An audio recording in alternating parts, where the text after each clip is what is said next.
बिस्मिल्लाहिर्रहमानिर्रहीम बिस्मिल्लाहिर्रहमानिर्रहीम। अस्सलाम वालेकुम डियर स्टूडेंट्स। उम्मीद करते हैं कि आप सब खैर आफियत से होंगे। ये स्टूडेंट्स, जैसा कि आप जानते हैं कि हमारी जो डिस्कशन है वो philosophy according to PU outline पर जारी है, जिसमें हमने उसका 5वां चैप्टर स्टार्ट किया हुआ है। स्टूडेंट्स, इससे पहले लेक्चर मैंने आपको बताया art as a representation of reality. आज हम इसमें डिस्कस करेंगे कि art as an expression of emotions. अब कुछ फिलोसफर्स हैं वो कहते हैं कि आर्ट किसको कहते हैं, अपने इमोशंस को एक्सप्रेस करना भी आर्ट कहलाता है। अब वो उसकी उसकी क्या इंट्रोडक्शन है, क्या उसकी एक्सप्लेनेशन है, आज हम उसको डिस्कशन करेंगे। सबसे पहले तो आता है जी introduction of art as an expression of emotion. Varen was a French philosopher, writer, and a critic who is famous for explaining art as a expression of human emotion and feelings। मतलब वो उसको famous समझा जाता था क्योंकि उसने express किया किसको, art as a human emotion and feeling. He rejected the idea that art is only imitation of nature. मतलब उसने इस आइडिया को रिजेक्ट कर दिया कि आर्ट क्या है। अब देखिए ना, प्लेटो कहता था कि art is the imitation of reality, लेकिन उसने इस आइडिया को रिजेक्ट किया और उसने क्या कहा, according to Varen, the real purpose of art is to express the inner emotions, passion and experiences of the artist। मतलब अपने inner emotions को express करना, आप अंदर से क्या फील करते हैं। देखिए ना, अब आइडियाज माइंड में डिपेंड करते हैं। जो प्लेटो कहता है कि असल रियलिटी वो क्या है, आइडियाज है।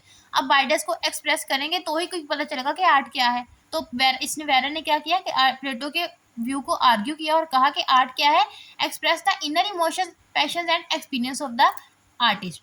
अब main idea of his theory, अब उसकी थ्योरी का मेन आइडिया क्या है।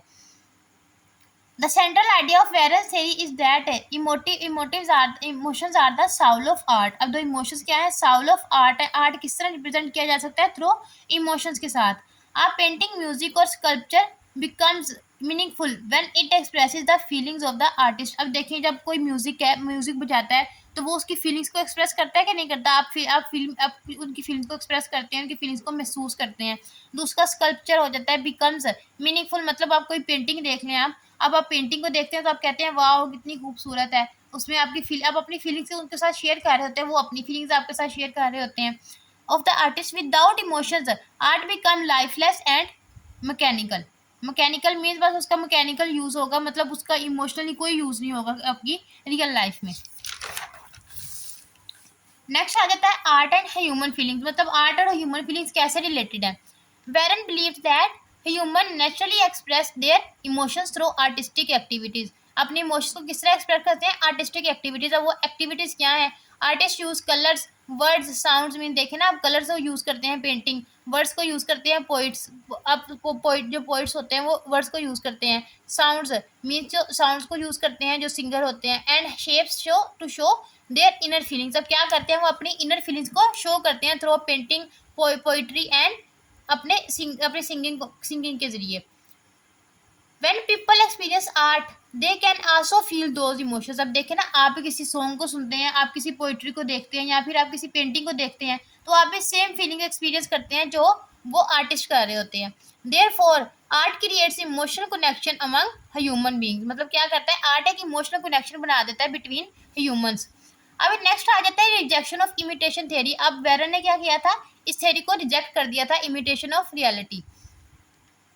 Varen criticized that the traditional theory of Plato, which described art mainly as an imitation of reality. Varen argued that simply copying nature is not true art। Varen क्या कहता है कि simply copying जो आपके ideas को है उनको बस ऐसे simply present कर देना is not an art।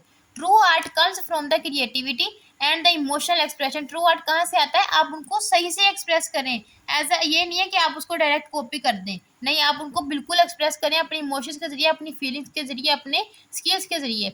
Even if two artist paint the same object, their painting will be differ because each artist has different feelings. अब देखें ना, हर इंसान की डिफरेंट फीलिंग्स है, किसी की फीलिंग्स मैच नहीं करती हैं। अब हर इंसान डिफरेंट वे में सोचता है, तो क्या होता है, अगर दो आदमी सेम पेंटिंग को बनाते हैं तो वो क्या करेंगे, डिफरेंट फीलिंग शेयर करेंगे, डिफरेंट थिंग्स ऑब्जर्व करेंगे। नेक्स्ट आ जाता है कि इंपॉर्टेंस ऑफ वेरन्स थ्योरी। अब इसकी इंपॉर्टेंस क्या है। This theory enables Veron to distinguish between decorative and expressive art. अब डेकोरेटिव आर्ट क्या है, एक टोटली डिफरेंट चीज़ है, और एक्सप्रेसिव आर्ट क्या है, एक्सप्रेसिव में क्या होता है, आप अपनी एक्सप्रेशन को शो करते हैं। डेकोरेटिव क्या करते हैं, आप किसी चीज़ को डेकोरेट करते हैं। The latter is art proper, it is not judged by its power to please. अब देखें ना, आप किसी को प्लीज कहते हैं, वो आपकी पावर से जज नहीं किया जाता, बल्कि वो कैसे जज किया जाता है, but by its power to express, कि आप उसको किस तरह बोल रहे हैं, आपके इमोशंस क्या है, आपकी फीलिंग्स क्या है, आप किस तरह उस वर्ड को शेयर कर रहे हैं। अगर आप किसी को गुस्से से कहेंगे प्लीज, वो तो इसका उल्ट मतलब लेगा, लेकिन अगर आप उसको उसकी कॉन्टेक्स्ट के अकॉर्डिंग कहेंगे कि प्लीज, जिस तरह आप उसको कहना चाह रहे हैं, तो वो किसके डिपेंड करता है, आपके कहने के स्टाइल पे डिपेंड करता है, आपके इमोशंस पे, आपकी फीलिंग्स पे डिपेंड करता है। The claim art as a recreation of emotive symbol enables him also to develop the notion that artistic integrity and artistic style, मतलब artistic के style पे depend करता है कि वो कौन सा style adopt करता है किसी भी चीज़ को कहने के लिए या फिर किसी भी चीज़ को गाने के लिए। His theory also enables Varron to distinguish between lyrics and dramatic. When art is lyric, मतलब आप देखें ना, सॉन्ग की स्रोत में होता है the intention is to express feelings, क्या मतलब उसका इंटेंशन क्या होता है, अपनी फीलिंग्स को एक्सप्रेस करना, सेंसेशंस करना, किसी की सेंसेशंस को समझना, emotions that are the artistic experienced. When, अब देखें जब आर्ट ड्रामेटिक होता है, when art is dramatic the intention is to express feelings that belongs to primarily to someone else. अब ड्रामेटिक में क्या होता है, कोई किसी का रोल ही अदा कर रहा होता है, कोई एज इट इज खुद तो नहीं आ जाता, कॉपी तो नहीं हो जाती। The intention is to express feelings that belongs to primarily to the someone else, मतलब वो किससे बिलोंग करती है, someone else. This someone else may be a historical person such as in Plato's, Socrates और इमेजिनरी पर्सन, मतलब ये कोई भी हो सकता है। अब वो देखे ना, आपके लोग किसी का भी रोल अदा कर सकते हैं, जैसे मैंने आपको पहले बताया कि लोग मूवीज बनाते हैं तो उनमें वो डिफरेंट रोल्स प्ले करते हैं। तो क्या होता है ड्रामेटिक में, क्या होता है, वो किसको शो करते हैं, the feelings that belongs to primary someone else. Next आ जाता है स्टूडेंट्स क्रिटिसिज्म। अब इस पे क्या क्रिटिसाइज किया गया है वेरन की थ्योरी पे। अब वेरन की थ्योरी पे क्यों क्रिटिसाइज किया गया है, आइए हम इसके बारे में पढ़ते हैं।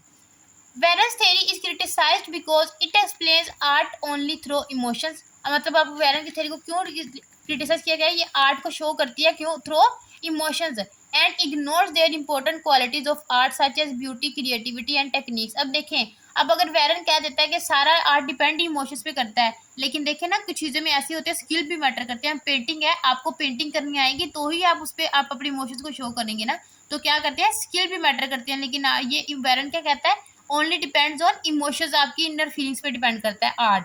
And intellectual meaning, critics argue that not every art work is made to express feelings. हर आर्ट वर्क का मकसद टू एक्सप्रेस फीलिंग्स नहीं होता। Some art is created to decoration. अब कुछ आर्ट ऐसे भी होते हैं जो किसी चीज़ को डेकोरेशन के लिए हम बनाते हैं, या फिर एंटरटेनमेंट, किसी को एंटरटेन करने के लिए। अब डेकोरेशन में इमोशंस तो शो नहीं होते, फीलिंग्स भी शेयर नहीं होती, एंटरटेनमेंट में भी ऐसा ही है। रिलीजियन और practical purposes. Another criticism is that emotions alone cannot make something a good artwork because art also requires skill। अब मैंने आपको अभी बताया कि स्किल्स भी मैटर करती हैं। अगर आपके स्किल्स होंगे आपके पास तो ही आप किसी चीज़ को एक्सप्रेस कर पाएंगे, स्किल मैटर करती हैं। लेकिन वेरन क्या कहता है कि art as a representation only emotions, but critics argue क्या करते हैं कि स्किल्स भी मैटर करती हैं। Imagination and proper form, therefore critics believe that Veron theory explains only one aspect of art and can not fully define all kind of art. वो क्या कहते हैं कि जो वेरन की थ्योरी है वो only one kind of art को रिप्रेजेंट करती है एज अ इमोशंस, मतलब एज अ स्किल उसकी क्या इंपॉर्टेंस है, एज मतलब आपके पास स्किल्स होना भी जरूरी है, आप किसी भी आर्ट को प्रेजेंट करना चाहते हैं। तो वो स्किल्स को इग्नोर करती है, तो किस पे फोकस करती है, सिर्फ इमोशंस पे फोकस करती है, इसीलिए उसकी थ्योरी को क्रिटिसाइज किया गया है।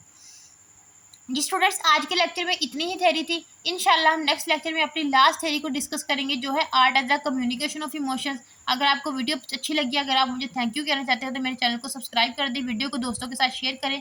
इंशाल्लाह नेक्स्ट लेक्चर में आपसे दोबारा मुलाकात होगी, तब तक के लिए अल्लाह हाफिज़।